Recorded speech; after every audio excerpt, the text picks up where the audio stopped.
رمضان اب جانے کو ہے نا، رمضان جانے کو ہے، ایک بے چینی سی ہونی چاہیے. یا اللہ میں وہیں کے وہیں کھڑا ہوں، میں ابھی تک سدھر نہیں سکا، میری پوری داڑھی نہیں آئی، میرے سر پر امامہ نہیں آیا، میری سر پر زلفیں نہیں آئی، میرا لباس نہیں بدلا، میں نماز کا عادی نہیں بنا، میں گانے باجے چھوڑنے، یعنی جو عادتیں گناہ بری جس کے اندر ہیں. گانے باجوں کی عادت تھی تو ہے، نماز قضا کرنے کی عادت تھی تو ہے، فلمیں ڈرامے گانے باجوں کی عادت تھی تو ہے، گالیاں والیاں دینے کی عادت تھی تو ہے، داڑھی منڈانے کی عادت تھی تو ہے، ماں باپ کو ستانے کی عادت جو تھی وہ ہے، دل آزاریاں کرنے کی عادت جو تھی وہ ہے.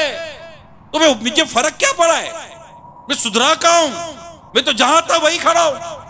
بلکہ ماہ رمضان میں تو یہ گناہ اور سخت ہو جاتے تھے، میں نے تو اس کا بھی لحاظ نہ کیا، دن دہاڑے روزے میں اور راتوں کو گناہ کرتا رہا، کھیل کود تماشے کرکٹ فٹ بال پتہ نہیں کیا کیا تماشے کر کر رمضان کی راتوں کی برکتوں کو میں ضائع کرتا رہا، کھانے پینے سے مطلب رکھا. وہ بدقسمت جو رمضان کے جان بوجھ کے روزے قضا کرتا رہا، وہ کیا اپنے رب سے عرض نہیں کرے گا مولا بدلنے والے بدلے، بے نمازی نمازی بنے، داڑھی منڈے داڑھی والے بنے، سنتوں کو چھوڑنے والے سنتوں پر عمل کرنے والے بنے، جو روتے نہیں تھے تیری یاد میں رونے والے بنے.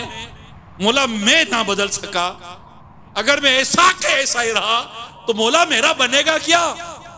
کہ دعائے جبریل کہ جو رمضان پائے اور اپنی مغفرت نہ کرائے اس کی ناک خاک آلود ہو، اور دعائے جبریل پر آمین کہنے والا میرا پیارا حبیب مصطفیٰ کریم ہے صلی اللہ علیہ وسلم. یہ دعا کیسے قبول نہ ہو؟ مگر کوئی ایسی یعنی گھبراہٹ جس کو کہتے ہیں، میری بات سمجھ رہے ہیں آپ؟ یعنی یہ وہ چیزیں ہیں جو ہمیں دعا پر ابھارتی ہیں اور ان گھڑیوں کے لیے ہمیں اور پریپیئر کرتی ہیں کہ یہ گھڑیاں مزید ہیں. لا تقنطوا من رحمت اللہ، اپنی رب کی رحمت سے مایوس نہ ہو. جو مین پوائنٹ ہے نا، سچی توبہ کرنی، سچی توبہ. یا اللہ معاف کر، کان پکڑ کر اپنے رب سے معافی مانگے اور اس رب کریم کی بارگاہ میں اس کا وسیلہ پیش کرے جس کا وسیلہ بہت بڑا ہے، پیارے آقا صلی اللہ علیہ وسلم کا وسیلہ، جن کے صدقے میں رمضان ملا، جن کے صدقے میں قرآن ملا. وہ کیا ہے جو ان کے صدقے میں ہم نے پایا نہیں؟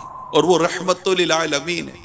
ان کی ایک بار نگاہ کرم ہو گئی تو انشاءاللہ ہمارا بیڑا پار ہو جائے گا، ہمارا بیڑا پار ہو جائے گا کہ بس آقا ہم پر نگاہ کرم کر دیں اور ہماری سفارش اپنے رب کے حضور عرض کر دے کہ یا اللہ میری امت پر کرم کر دے.